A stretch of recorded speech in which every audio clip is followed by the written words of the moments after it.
estamos aqui novamente para mais um episódio da Reforma Tributária, que já mudou ou irá mudar o jogo.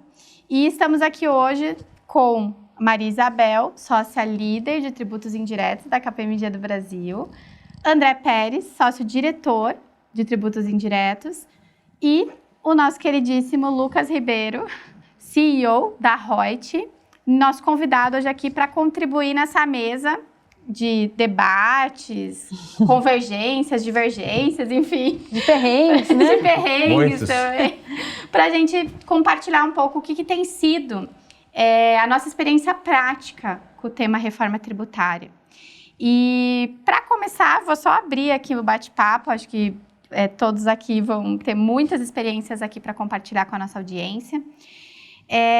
Contando um pouquinho, o que nossos clientes, né, aqui todos nós temos já experiências em clientes atuando sobre esse tema reforma tributária, o que tem sido unânime, né, nas conversas com esses clientes e nas análises, o que a maioria dos nossos clientes tem dito, esse tema é um tema relevante e esse é um tema que de fato muda o jogo, muda a conversa quando eu trago para dentro da minha companhia vocês para me ajudarem aí a falar de reforma tributária. A gente pode deixar nosso queridíssimo convidado falar primeiro, né? Vai lá, Bom, que Lucas. prazer estar aqui com vocês hoje. Muito obrigado pelo convite, Paola, Bel, André.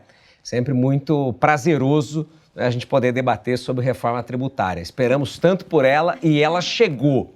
E não é a realidade de 2026, é a realidade de 2024. Não é isso que a grande meta aqui da maior parte das empresas é entender os impactos e o que pode ser feito desde já. E o que mais nós temos visto, não é, Paola, André, até com a calculadora da reforma tributária, é que o maior impacto que nós temos não é na composição dos tributos, não é a carga tributária efetiva, mas é o impacto do caixa, é o impacto nos contratos, é a dinâmica de gestão dos fornecedores que muda completamente a área de compras. Tem muita gente achando que reforma tributária tem que estar dentro da área de tax. E não é tax. Tax é só uma pequena parte impactada, talvez mais lá na frente até com as obrigações acessórias, com a regra de transição, mas toda a parte negocial envolve até mesmo a área de vendas.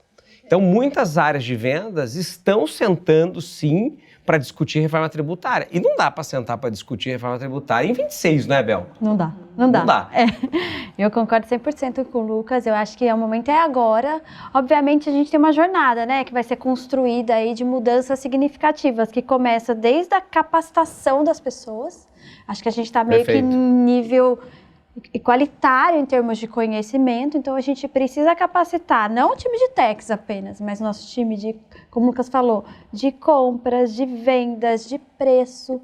Precificação, para mim, dá até um pouco de arrepio de pensar como é que a gente vai precificar nesse mundo de transição e como é que vai ser a precificação futura, contratos e etc. Mas que eu achei unanimidade, Paola, quando a gente vai falar de reforma tributária hoje do consumo, que é muito intrínseco ao tema, é como se pensa efeito de cadeia. Não adianta eu pensar a minha diferença de carga tributária efetiva se eu não pensar nos efeitos das pontas. Então, quando a gente vai para a conversa, para essa discussão, o que me impacta a minha cadeia é o que faz total diferença right now.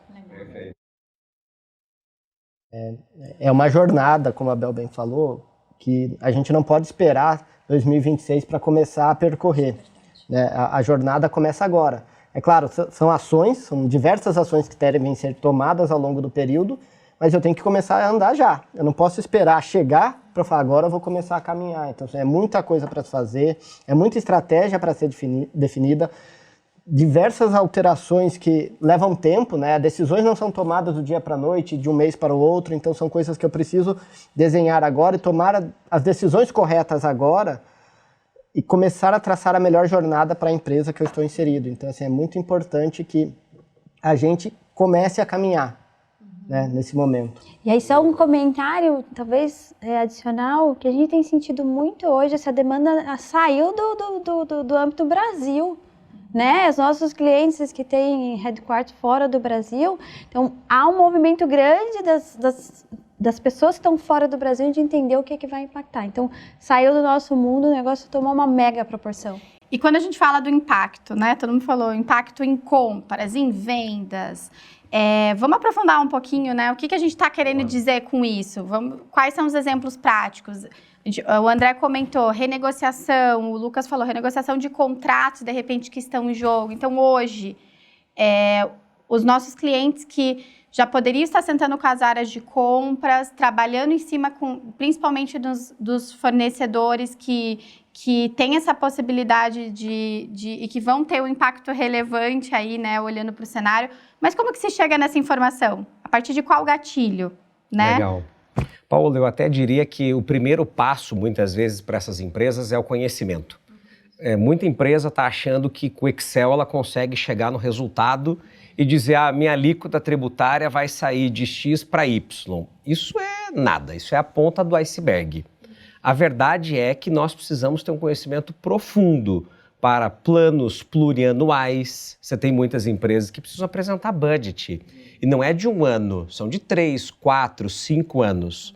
Você tem efeitos que dizem respeito à implantação de novas indústrias, de novas unidades, de malha logística que vai ser afetada.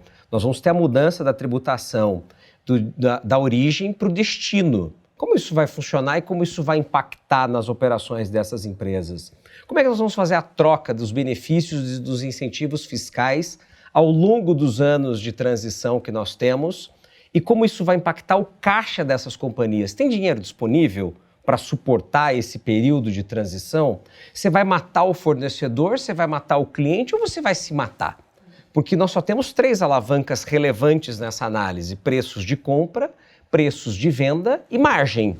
Uma delas vai ser afetada. Bom, dificilmente alguém não fato, vai... Né, Lucas? Isso é um fato. De todas as empresas analisadas, todas sofrem esse impacto. A matemática não falha. Não falha, não falha. Então, a gente tem visto até CEOs preocupados com reforma tributária, CFOs, os heads de tax, de compras, de gestão de fornecedores, claro, mas você tem mudanças societárias. Você tem mudança de quebra de cadeia de IPI, você tem mudança na alteração de PIS e COFINS monofásico. Tudo isso nos leva a uma série de estratégias que elas precisam de tempo para serem implementadas. Não se altera a parametrização de SAP da noite para o dia, você não renegocia com todos os teus fornecedores em 1 mês. Isso leva um bom tempo, uma boa energia de várias áreas envolvidas. Então, esse dever de casa, eu acredito que ele tenha que ser iniciado quanto antes para quem não começou. A gente viu empresas que começaram a discutir reforma tributária dia 21 de dezembro de 2023, não é, Bel? Que estavam lá já com o contrato assinado na KPMG lá para poder operar e já saber em janeiro o que fazer e não para saber em 25 e 26. Então, a lei complementar ou as leis complementares, elas virão, na verdade, para fazer só a finalização dos temas. Mas a grande espinha dorsal da reforma já está definida. Exato. E aí, acho que pegando um pouco do gancho que você comentou, Lucas, as empresas fazem estudos, Paulo, de médio e longo prazo, pensando em investimento em CAPEX, por exemplo. Perfeito. Né? O que eu vou fazer com esse dinheiro? Pensando em, assim, a gente já sabe do custo Brasil tributário, /sistêmico, vida real para operar no Brasil. O que vai acontecer no período de transição? O caos. A gente vai viver um caos para viver uma simplificação. Então, eu preciso saber onde alocar efetivamente esses recursos. E isso tem que ser feito hoje. O que eu vou fazer no período futuro? Eu vou continuar capacitando o meu time, todo mundo vai saber tudo, todo mundo vai fazer tudo, ou eu vou fazer um outsourcing?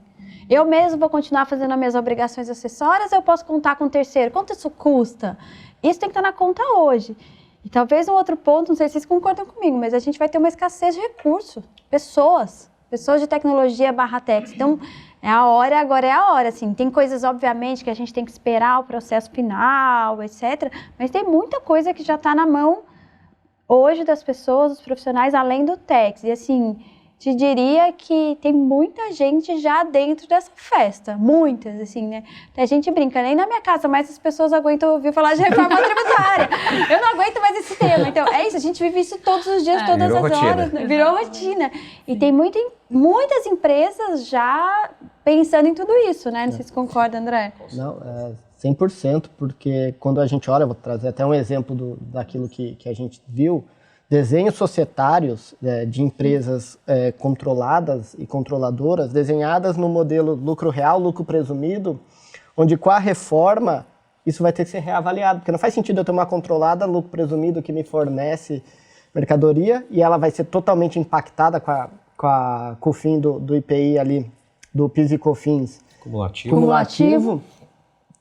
Talvez, será que não é melhor eu incorporar? Mas como eu vou saber isso? Como eu vou saber? Dados. Momento. Estudo. Né? Entender de fato aquele impacto e aquilo. E outra, não é uma decisão que você toma do dia para a noite e rever a estrutura societária. Né? Desenhos de muitas empresas no Brasil desenhadas com base em benefícios fiscais. O benefício fiscal ele não aparece muitas vezes no documento fiscal, né? Principalmente quando a gente fala em crédito presumido, ele não está ali no documento fiscal. Não está claro, evidente, né? Ele vai aparecer no resultado. O efeito dele é no resultado da empresa. Eu já sei como eu vou repassar isso. Eu já sei como eu vou manter, de certa forma, o meu preço com esse benefício, porque ele não vai mais aparecer no meu resultado. Agora eu tenho que levar para o meu pricing. Eu já sei o que eu vou fazer. Você já vai fechar contrato com mais de 2 anos. Você já sabe como é que vai ser? Então, né? Eu tenho me surpreendido muito também com as indústrias. Né? Eu não sei se vocês estão também vivendo esse mesmo desafio, mas muitas indústrias têm queda, efetivamente, quando a gente faz a conta, né? Com a alíquota projetada de 27% ou de 29%, ela iguala a carga tributária. Mas os grandes desafios estão na composição, na cadeia, como você muito bem colocou, Bel. Ali é onde as indústrias estão pagando a conta. Então, o efeito para elas de caixa, o efeito de CAPEX, por mais que ele gere créditos, a gente sabe que esse crédito não tende a ser imediato. Então, se ele for um crédito com 60 dias já, tem empresa que vai ter que ter um caixa muito bem respaldado para poder suportar esses aumentos. Ou vai ter que fazer uma renegociação com seus fornecedores. E a gente está vendo isso, muitas empresas se antecipando, pagando o fornecedor já para 2, 3 anos, com o tributo de hoje, em serviço, porque o serviço vai ser muito impactado. Então, para o fornecedor é bom, ele vai colocar isso na conta de alguém depois, né, de quem ficou atrasado, provavelmente. É isso. E aí, se eu puder até adicionar nesse ponto, pensando no pagamento, né, e no momento que a gente está de lei complementar, talvez se eu não sou uma empresa que está pronta para negociar ou conseguir uns prazos maiores, eu preciso trabalhar com prazos grandes de recebimento ou pagamento, talvez seja a hora de eu tentar participar dos grupos de trabalho para tentar algo parecido com os regimes de apuração que a gente tem no exterior, que são anuais, a cada quadrimestre. Então, tentar ali de alguma forma adequar para que eu consiga trazer a melhor forma para a minha empresa. Então, é participar da discussão também. Eu já estou preparado para ir lá participar dessa discussão, é mais um ponto. Conta uma curiosidade, né? Estava discutindo no cliente sobre efeito, calculadora, como que se chega em impactos, etc. E eles falaram assim, não estou tão preocupado porque 100% dos meus clientes estão no mercado financeiro. Não está preocupado? Né? Assim, pensa que o mercado financeiro, em teoria, está fora dessa regra. Você vai conseguir repassar 100% do seu aumento de carga tributária? Você é um prestador de serviço. Ele, talvez não. Eu falei, então você precisa fazer... Muito provavelmente não. Muito provavelmente não. Então, esses insights, né? A gente até brinca bastante. Chegou a hora, tão sonhada, de que os dados vão trazer insights para a gente da área tributária, né? Então, é muito um pouco disso, do que a gente já tem produzido, trabalhado para começar a sair na frente, né? Você precisa escolher que lugar que você quer sentar ali do avião. Você quer ser o piloto, você quer ser o comissário, você quer ficar lá na cadeira protagonizar. do fundo. É um pouco disso, né? E só um outro exemplo, é que estão sem tantos, né? A gente se emociona, né? Eu tô aqui só pensando um monte de exemplo. A gente se emociona com o tema, né? A gente tem algumas estruturas de alguns segmentos, por exemplo, é super comum, né? Um segmento muito regulado, montadoras, fornecedores, Tier 1, Tier 2, dealers, etc. Isso funciona, hoje é muito desenhado, estruturado com substituição tributária, com monofásico, com lei ferrária, etc. Esquece tudo isso, muda completamente. Como é que eu faço esse incentivo de venda, esse incentivo comercial? Antes hoje está estruturado. Período de transição estruturado com o novo. Futuro, todo esse incentivo de venda passa a ter uma tributação de uma carga que nunca teve. Será que continua igual? Para eu mudar uma estrutura dessa de dealers, assim, diria que são alguns anos. Então, é já, né? É já. A gente se empolga, tá, Paulo? Mas é já. Sim, sim. Mas sabe o que eu queria perguntar também? Vocês veem todas essas recomendações, né, que a gente tem discutido e que a gente tem levado também, construído com os nossos clientes. Qual que é o momento que elas se traduzem em ações? Porque vocês estão falando muito do agora, né? A gente está falando muito agora. Então, quando eu até trouxe o exemplo aqui de sentar numa mesa de negociação e realmente trazer isso para uma negociação comercial. Quais são os outros exemplos de... não estou falando de previsão, de budget, de plano. Eu estou falando de agora. Eu posso tomar uma ação que isso vai me trazer efeitos realmente no meu P&L, de repente, ou no meu caixa. Não sei. Estamos falando talvez de créditos que estão acumulados, como que eu vou trazer? Então, eu tenho um. Vou trazer uma provocação aí. Vai lá, Bel. Para mim, o que não é para hoje, não, é para ontem, é monetização dos saldos credores. A gente não pode esperar ficar na mão tanto fisco federal e estadual, monetização do saldo credor. Primeiro, tem uma regulamentação, tem o direito adquirido, tem uma previsão, mas assim, tá cheio de detalhes na própria emenda constitucional que fala que é crédito homologado. A gente sabe que homologado é diferente do saldo credor. Tem os 240 meses e tem um federal meio solto. Não deixa esse dinheiro solto no tempo, né? Precisa ter ações imediatas, inclusive mudanças societárias para monetizar, né? Então, para mim, esse é o ponto de ontem, esse não é de hoje. Monetização dos saldos credores, para mim, é o de ontem. Posso trazer um exemplo também pensando em contencioso, né? Todo o contencioso que eu espero que seja um backlog, que fique para o pós-reforma, eu já tenho que, de alguma forma, garantir o direito à compensação no futuro. Então, assim, como eu vou fazer, tanto para os novos quanto para os antigos, que eu tenho expectativa que não vai finalizar a tempo de eu utilizar. Então, eu vou traçar, é bom para minha empresa executar, virar um precatório ou não? Quero utilizar meu direito creditório. Então, eu tenho que, de alguma forma, levar para que esse direito seja garantido, né? Então, inclusive judicialmente, né? Proativamente, né? Colocar na petição que eu gostaria de utilizar esses créditos para a compensação dos novos tributos. E vale lembrar, a gente está falando bastante de fornecedor, de cadastro, né? Já dá para colocar agora nos contratos cláusula específica da reforma tributária. Já dá para começar a mudar a lógica de dados que são exigidos dos fornecedores e dos clientes. A maior parte das empresas não sabe o regime tributário dos seus fornecedores e não sabe a composição tributária de preço. Ainda que a gente tenha várias discussões sobre isso, né, Paula? Com certeza. Mas a verdade é real, que muita gente não sabe. Né? Não sabe a composição do preço. Nem o próprio fornecedor sabe, muitas vezes, a composição de carga tributária no preço dele. Porque é difícil mesmo de chegar até ela. Então, usar os SPEDs como a gente tem feito, não é, com a calculadora da reforma tributária, é o primeiro passo que nos leva a destrinchar o dado, a preparar esse dado para um novo cenário. E esse novo cenário envolve a mudança, sim, de sistemas, de processos, a organização como as empresas estão fazendo a gestão dos seus créditos tributários vai ter um efeito brutal depois, na hora de recuperá-los. Tudo isso faz com que as empresas, de fato, ou vão ganhar dinheiro com a reforma tributária ou vão perder dinheiro com a reforma tributária. É isso aí. Só tem dois grupos, não tem um terceiro. Não tem um terceiro. São os que ganham e os que perdem. É. E aí é a escolha difícil aqui de quem vai assumir cada lado, né? Tem um exemplo muito real na minha cabeça. Recentemente a gente estava participando de uma discussão de uma proposta, mas ela vinha no modelo de definição de política de preço, regras, KPIs e carga tributária. O elemento que fez a diferença, a cereja do bolo, é a gente colocar os efeitos da reforma nessa proposta, nesse projeto. Que a gente fez assim, ó, é isso que eu preciso, porque o meu time de pricing precisa estar preparado para fazer as simulações. Pensa que esse cliente nosso trabalha no e-commerce no Brasil. Nossa! Então, assim... Super afetado. Eu não posso mais pensar hoje em política de preço sem reforma. Sim. Né? Então, acho que esse também é um elemento, Sem dúvida. Algo que lembrei agora. E eu até acrescentaria aqui a questão, como você muito bem colocou, né, Paola, também da construção da lei complementar. Nós temos que contribuir para uma lei complementar que seja coerente para o ecossistema. Então, muito do que se fez na emenda constitucional, na 132, deixou a porta aberta para a lei complementar. E a lei complementar, ela terá duas versões, né? A gente já sabe disso.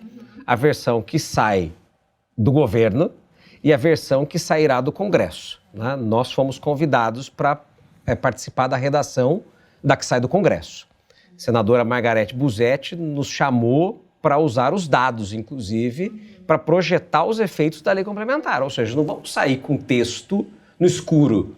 Vamos ver o que dá depois. Não dá, né? Não dá. Não funciona. Não funciona, nós né? temos muitos dados para poder projetar isso. Então, as empresas também que conseguem participar disso, conseguem agregar, mostrando de fato como tem que ser a regra, o que é operações, como vai ser formada a base de cálculo, quais são as datas efetivamente, não é, que nós teremos em relação à operacionalização dos créditos. Isso muda completamente a dinâmica das empresas e a saúde financeira delas. Você falou um ponto super relevante, Lucas, que é difícil de prever, mas eu acho que a gente tem elementos que nos ajudam a tomar algumas decisões e algumas conclusões. É o impacto em caixa da reforma. A gente fala impacto em carga tributária. Carga tributária é mais evidente, mas o impacto no cash flow das empresas nesse novo modelo é brutal. Né? Só para ver o modelo de tomada de crédito, que hoje é fiscal, passa a ser financeiro. O que é o split payment, a gente vai aprender, mas assim, a gente já sabe que vai ter um impacto no cash flow bastante significativo, né? Sem dúvida. Com certeza. E aí, se você já é uma empresa que sofre, né, com caixa hoje em dia, tem um custo gigantesco aí para você continuar custo do girando. dinheiro. O dinheiro custa. Então, se a gente está falando do impacto em caixa, óbvio, quando a gente fala de tax, já extrapolou com certeza a área de tax, aqui está evidente, né? Mas isso está na mesa, né, do CFO, do CEO, do Conselho de Administração. E como que o profissional de tax, a gente falou lá no início do protagonismo, né, leva essa informação com maior acuracidade, né? Porque no fim do dia podemos até, a gente vê muitos clientes falando, puxa, já tenho aqui uma ideia do meu impacto, meu time já preparou aqui o material, mas essa é a informação que vai, de repente, na mesa de um conselho de administração para ser debatido, são os elementos para decisões que a Bel falou bastante aqui, que precisam ser tomadas no curto prazo para construir esse caminho. Qual que é o posicionamento que esses clientes estão construindo na construção da lei complementar, né? Nos grupos de discussões até que a gente tem participado, a gente vê, né, muito claramente um outro cliente se destacando mais, mas até como setor, né? Como que a gente está mobilizando. Então, queria ouvir um pouquinho de vocês, como que vocês enxergam onde que estão esses espaços em branco ainda não ocupados por muitos, a gente vê ainda muitos espaços em branco, na minha opinião. Então, quais são esses espaços, além desses que a gente está trazendo aqui? Legal. De vocês. Tem um espaço não ocupado, Paola, muito nítido, que a gente tem visto de setores desestruturados. Então, um setor que tem associação forte, entidade forte, que já está desenhando cartilha de reforma tributária. E outros que não fizeram nenhuma live ainda. Ou seja, eles nem entenderam o tamanho do impacto da reforma tributária. E a verdade é que se o setor não tiver sintonia com a reforma tributária, eles vão se matar. Porque um vai subir preço antes da hora, o outro vai renegociar com o fornecedor e vai deixar uma parte do mercado descoberta. Isso gera um impacto em cadeia que é muito perigoso. Então, eu acredito que esse é um dos espaços que tem que ser bem coberto e com muita precaução em relação a esses setores, com as entidades discutindo não só a lei complementar e fazendo papel político ou de lobby, que é importante, a gente não pode negar, isso é necessário, mas tem que ter um dever de casa. Você falou de conselhos, eu tenho visto muitos conselhos discutindo reforma tributária, porque não é só o caixa, a carga tributária, às vezes é mudar modelo de negócio. Quem loca, vai continuar locando? Opa, antes não tinha ISS, não tinha ICMS, e agora? Será que a operação de venda da locadora de veículo vai continuar fazendo sentido? Então, modelos de negócios vão ser afetados. E vocês sabem, mudar modelo de negócio não é num passe de mágica. E aí eu acho que entra a importância novamente, né? Correndo o risco de ser repetitivo dos dados e de levar uma informação boa para os conselhos, uma informação de qualidade. Depurada mesmo. Que se possa tomar a decisão correta e não talvez só olhar ali os números da minha empresa, eu ter essa visão de cadeia por completo, saber os impactos dos meus fornecedores, os impactos dos meus clientes, para que eu leve a discussão para o lado correto, né? E como que a gente consegue fazer isso hoje? Usando dados, assim, quais são os documentos que a gente utiliza? O Lucas falou um pouquinho, né, do SPED, enfim, mas o que a gente pode usar? Qual que é esse universo de dados que pode ser utilizado para a gente fazer essas coisas? Acho que se tem uma grande vantagem de estarmos no Brasil é a quantidade de obrigações eletrônicas que a gente tem aqui. Então, assim, hoje a informação, o dado, está na nossa mão. Então, por meio das obrigações acessórias que a empresa já entrega, com o detalhamento que ela já disponibiliza para o governo, a gente consegue retransmitir ou transformar essa informação num período pós-reforma para que a gente enxergue de fato o impacto. E mais, a gente consegue buscar, né, a calculadora ela também busca a informação dos regimes de tributação dos clientes, dos fornecedores, os quinais para benefícios, eventuais benefícios já previstos na emenda constitucional. Então você traz toda essa visão de impacto, tanto no que eu ocasionarei para o meu fornecedor, quanto o que meu cliente vai receber da minha parte. Seja eu repassando completamente o impacto no meu preço, ou seja eu absorvendo tudo na minha margem. Aí a gente vai ver, né? A gente já fez exercícios de empresas que tinham espaço, ou seja, quando a gente fazia ali o cálculo, o preço dela diminuía, então talvez ela tinha um espaço ali, e o inverso também é verdade. A gente já viu espaço que o preço aumentava. Onde você está?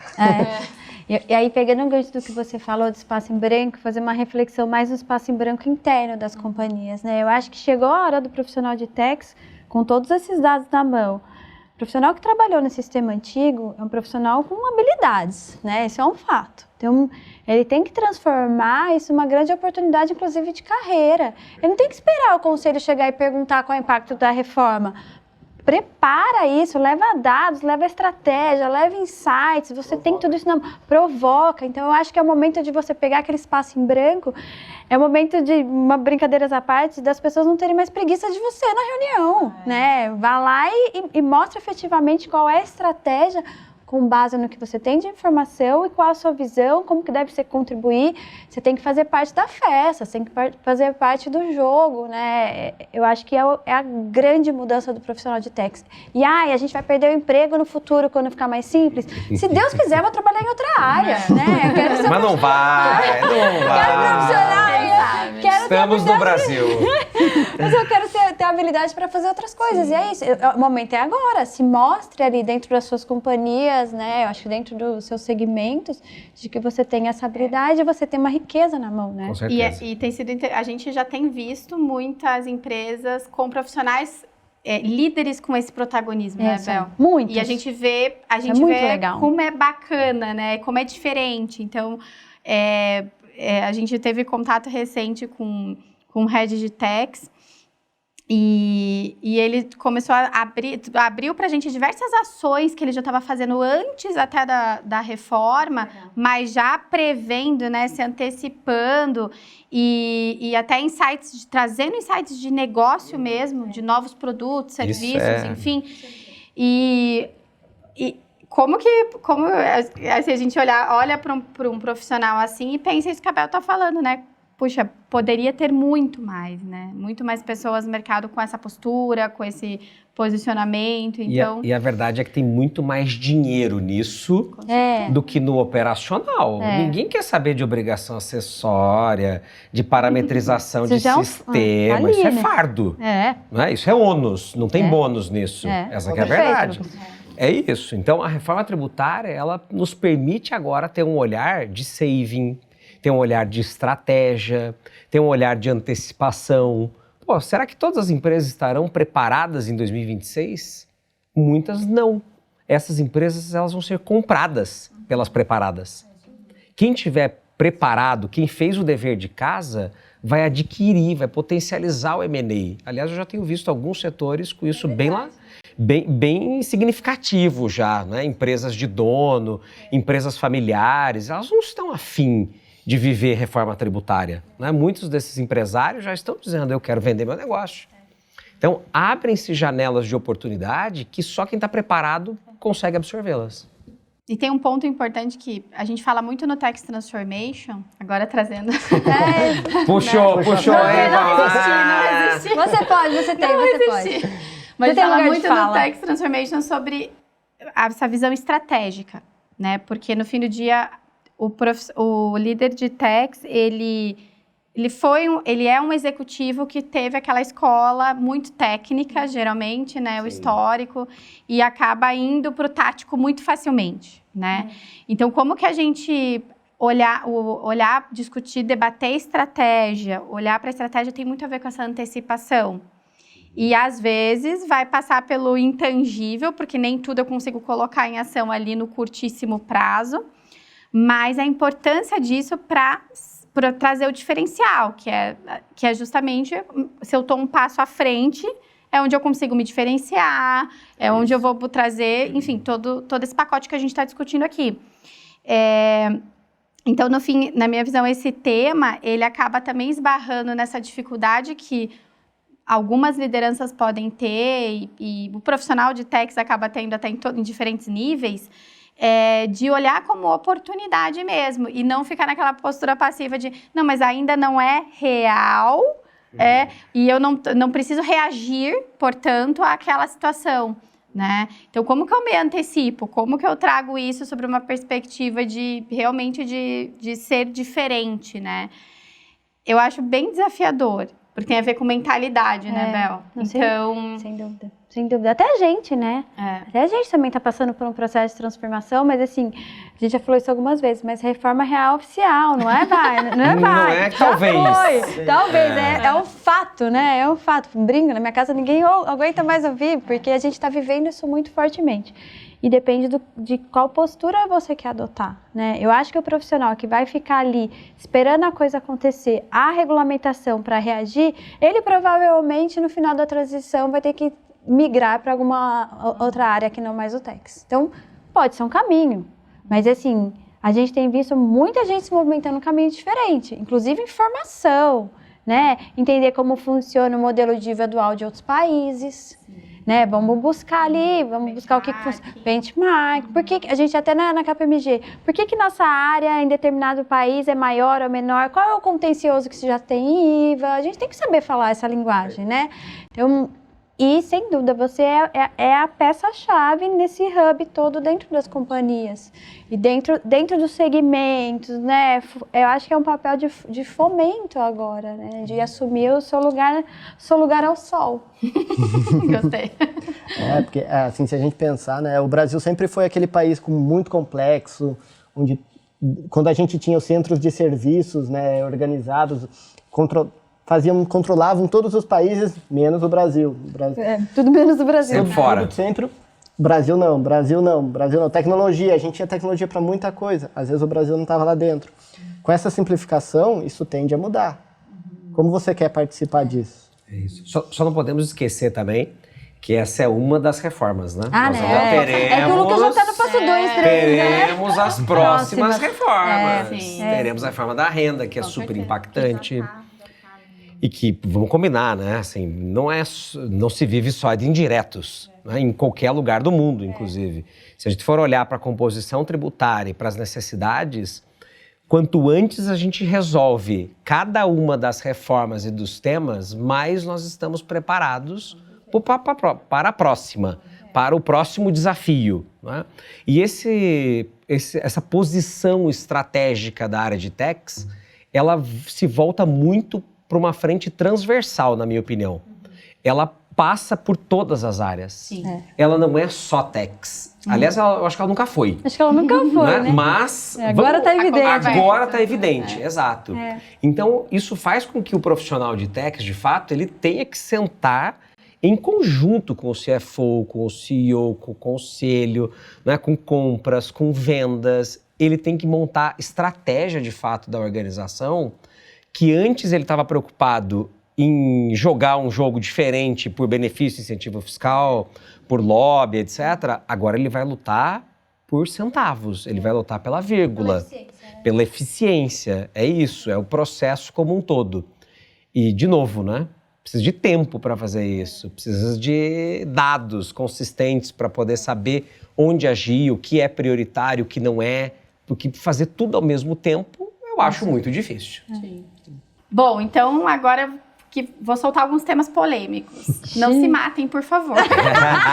Sair daqui todos vivos, inteiros e sorrindo. Boa. Então vamos lá. IPI e Zona Franca de Manaus. Bom, vamos lá. Acho que o principal ponto do IPI é a questão de que ele não será mais extinto, vai ser alíquota zero. Lembrando que o IPI ele pode ser majorado a qualquer momento via decreto, não há necessidade de respeitar o rito dos 90 dias ou do exercício financeiro, das anterioridades. Então, é uma preocupação que se mantenha ele alíquota zero. E qual será o mecanismo de defesa que virá na lei complementar para que não seja tão fácil essa majoração, para não virar para não banalizar o IPI, virar um imposto com outros fins que não a proteção da Zona Franca de Manaus, que é o objetivo da emenda constitucional. Quando a gente olha agora para a Zona Franca de Manaus, isolando o IPI, eu tenho diversos outros benefícios ali dentro. Como eles serão mantidos, ou melhor, como eu vou ter essa competitividade garantida. Se a gente olha no projeto, na PEC, havia-se dito que a ideia é manter, com mecanismos econômicos financeiros, esses benefícios. Mas quais serão? Hoje eu tenho o pagamento das FTIs, quando eu tenho benefício. Como é que vai ficar? Vou continuar tendo? Vai ser só o IPI? Então, assim, são dúvidas que as empresas que hoje estão na Zona Franca de Manaus estão preocupadas, e é muito importante para elas, né? Porque assim, o desenho ali foi baseado no que a Zona Franca tem a oferecer, né? No incentivo ali. Então, a expectativa é alta de como será garantido esse benefício além do IPI. O IPI é um mecanismo de defesa, ele não é o benefício em si. Qual vai ser o benefício? Concorda ou discorda? A verdade é o seguinte, ainda há uma dúvida muito grande se é estímulo ou se é desestímulo. Acho que essa é a grande questão do IPI. Né? É para estimular Zona Franca de Manaus ou é para desestimular quem está fora da Zona Franca de Manaus? Porque nós caímos numa zona de incerteza. Será que as indústrias precisam ir para a Zona Franca de Manaus, então? Para elas se manterem competitivas ou elas vão lutar num cenário de guerra com quem está lá? E aí vou pegar um gancho do que você falou, né? Já que pode polemizar. Sim. É para causar, Bel. É para causar. Não é um dos principais pilares da reforma simplificação? A gente traz IPI Zona Franca de Manaus, o que eu vou ter que fazer para comparar com produtos de fora? Criar um laudo? Vou comparar com o quê? Classificação fiscal? É igual ou mais ou menos igual? É mais ou menos igual. É coisa que a gente vive hoje. É isso. Essencialidade, relevância, laudo, comparação. Então, assim, transparência, simplificação, pra mim não combina com o IPI Zona Franca de Manaus. É biscoito ou é bolacha? É biscoito ou bolacha? Adorei. É biscoito ou bolacha. Então, pra mim, não, como diz na minha terra, não orna. Não orna. Okay. Não orna. Vamos lá, mais um então. Gostei. Animado aqui. Foi boa. Imposto seletivo. Deus, meu. Esse é causa, hein? Primeiro que eu sou contra imposto seletivo. Eu acho que ele não deveria nem existir. Porque em qualquer país minimamente sério com IVA, o que se tem é IVA padrão, IVA reduzido e IVA majorado.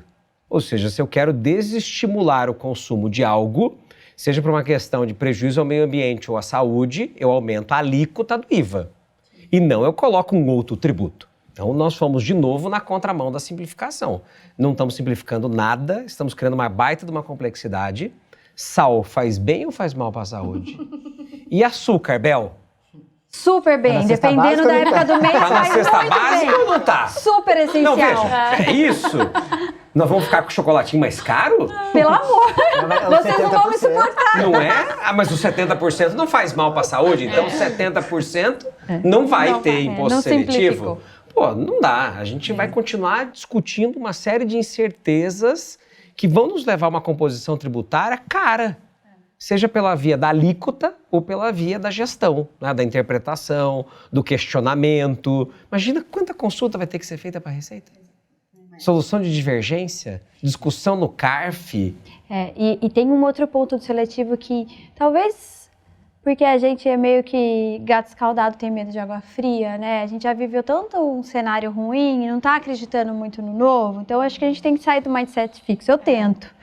Mas, pensando que ele tem uma base muito ampla, o que é prejudicial ao meio ambiente e à saúde, hoje é uma coisa, daqui 10 anos é outra, né? Os serviços não vão se enquadrar ali? Provavelmente sim. Então, a gente teria que ter algo mais taxado, e aí a gente espera a regulamentação, obviamente, estamos esperando como vem lei complementar. A ideia não é que ele seja um tributo que incida sobre tudo, mas a forma como está a base de cálculo, o risco é enorme. Então, também eu acho que a questão da transparência bateu na questão do IPI. Incidido em todos os outros tributos, inclusive, né? E abre um baita espaço para contencioso, né? Não falar. foi legal. Mas assim, eu particularmente, do ponto de vista teórico, a extrafiscalidade, pra mim, é bacana. Você gosta, Paola? Só pra você colocar o Tax Transformation lá dentro, né? Fala a verdade. Olha, alguns anos. Vamos fazer Tax Transformation do imposto seletivo, André. Eu pensava assim, a extrafiscalidade... Não, o princípio me agrada, do ponto de vista conceitual. Sim, agora, perfeito. obviamente, do ponto de vista prático... É cruel. Esse desafio Mas eu tenho uma visão igual da Paola, né? Que, assim, eu sonhador. Que talvez a metodologia... A gente pode discutir se foi a melhor ou a pior, perfeito. Mas quando a gente... E também nem tem mais espaço para isso, a verdade é essa, tá lá. Mas quando a gente olha a inclusão dos novos princípios, a alteração dos princípios, trazendo ali o meio ambiente para a Constituição, pensando no SG, que é um tema muito em pauta no momento, há de se pensar em mecanismos que a gente proteja de alguma forma o meio ambiente, a saúde. Se foi o IES, não sei se talvez foi a melhor ou não for, mas a gente tem que trazer algo, né? Acho que faz parte o objetivo é nobre, né? O desafio está na forma. Com certeza, com certeza. E tem um espaço, com certeza, de atuação aí para a lei complementar, né? Que a gente comentou. Gigantesco. Gente, palavras finais. Querem deixar... O que vocês deixariam de uma mensagem final aí de cada um? Para quem está ouvindo, quem acompanhou com a gente até o final aí, esse bate-papo. Mensagem final. Eu? Vai lá, Bel. Todo mundo olhou? Todo mundo olhou pra Todo mundo olhou pra mim. Eu acho que a gente está num momento assim, muito especial, né? A gente comemorou muito a aprovação da reforma, agora a gente tem que colocar tudo isso em ação. Ação, dados, estratégia. E não é para amanhã, não, é para hoje, assim. Eu acho que é o momento da gente... Muita mão na massa, muito trabalho e construção. Construção de um design novo de negócio, construção de um design novo dentro de uma consultoria, né, de uma assessoria. Eu acho que assuma o seu papel de protagonista. Eu acho que a gente nunca teve tanto caso de escopo... Nunca. Aberto, assim, né? Que o cliente Isso é fala muito assim, legal, eu né? preciso disso e a gente, vamos Descobre lá. aí. Vamos lá, vamos junto. juntos. Desenhar, entender, né? Enquanto consultoria, isso é bem desafiador e bem bacana. E aí, contar uma grande mentira aqui, né? Quem chega pra você e fala, eu sei tudo de reforma tributária. Mentira. A gente tá impossível, a gente tá no processo de aprendizado. Juntos, né? Isso aí, muito bom. Acho que de novo, correndo o risco de ser repetitivo, é aproveitar a oportunidade. A gente está diante de um cenário novo, é algo que talvez a gente, pelo menos na nossa carreira profissional, não vamos ter novamente, uma reforma tão cedo dessa magnitude. Então, é aproveitar a oportunidade que a gente tem de ser protagonista, de aproveitar a melhor forma e desenhar a melhor forma, porque isso vai impactar as empresas por muito tempo. Então, acho que a grande oportunidade está agora. Não dá para pensar em 2033 e querer mudar, não vai dar. Pergunta que eu mais ouço sobre reforma tributária é se ela é boa ou ela é ruim. É boa ou é ruim a reforma tributária? Depende para quem e quando. Então, em geral, dá para a gente dizer que a reforma tributária ela é muito boa sim. Ela tem o objetivo de simplificação, mas isso só acontece em 2033. Então, até lá, nós temos muitos desafios, mas nós também temos muitas oportunidades. O que separa o desafio da oportunidade é como é que você trabalha com a reforma tributária agora. Porque, de novo, né? Não dá para esperar, não dá para achar que vai ser igual para todo mundo, porque não vai. Ah, mas é neutra. Vocês já ouviram bastante essa história, né? A reforma tributária é neutra, não vai mudar nada. Vai mudar muito. Né? O que é neutra é a arrecadação. É o valor arrecadado absoluto, inclusive, e proporcionalizado ali com algumas regras. Acabou, é isso. Agora, tem muita empresa muito afetada que não é na carga tributária, como nós falamos. Nós aqui nem citamos as empresas do lucro presumido. Nós não simples, falamos das né? empresas do Simples que vão ter que operar em regime de IVA normal, que vão ter que operar como se fosse uma empresa do lucro real. Vão ter que apurar crédito e débito todo mês. Seguradoras, né? Os regimes especiais, as cooperativas que vão ter neutralidade. Opa, cooperativa pode ficar muito melhor nessa história. Sim. Como é que está sendo olhado para a cooperativa na estratégia como um todo? Então são tantos elementos que não dá para a gente simplificar a reforma em uma frase. Reforma tributária é uma reconstrução. Eu tenho brincado em palestras e dito o seguinte, é como se você reiniciasse o seu computador. Dá um reset, né? Você reseta o computador, ele volta, tá tudo zerado, o Windows de um lado da tela e Mac do outro. E você tem que conviver com os dois agora. Né? É isso. Né? Você vai mexer em dois sistemas, um você conhece, sabe qual é o jogo, e o outro você não conhece. E não dá para conhecer, e ninguém aprende, nem nós aprendemos, que estamos lá discutindo texto, emenda, que fizemos cálculos, a gente não conhece tudo. A gente está aprendendo todos os dias. É exatamente o que você falou, né, Bel? Quem fala que sabe tudo é mentira, não tem como. Não tem como, tem tanta descoberta. E essas descobertas não estão no texto. Estão não na está vida. escrito, estão na vida, estão no número, estão no cálculo, dado, na estratégia, no desenho. Que é muito diferente, está muito além do texto. Então, não confiem, né, numa leitura seca de uma emenda constitucional ou da redação que vier da lei complementar. Não faz diferença. O que faz diferença é a forma como nós vamos tratar a reforma em cada empresa, em cada negócio. Perfeito. Colocar um tom. Gostei, quase poesia isso aí. É meio que colocar um tom aí na conversa, porque exatamente de não tratar a legislação fria. Gostei, muito bom, muito bom. Legal, gente. Acho que infelizmente, nosso bate-papo está chegando ao fim. Queria agradecer mais uma vez a oportunidade, Bel, de estar aqui, né, com vocês. Lucas, muito obrigada também por ter vindo contribuir, né, com o seu conteúdo, sua experiência.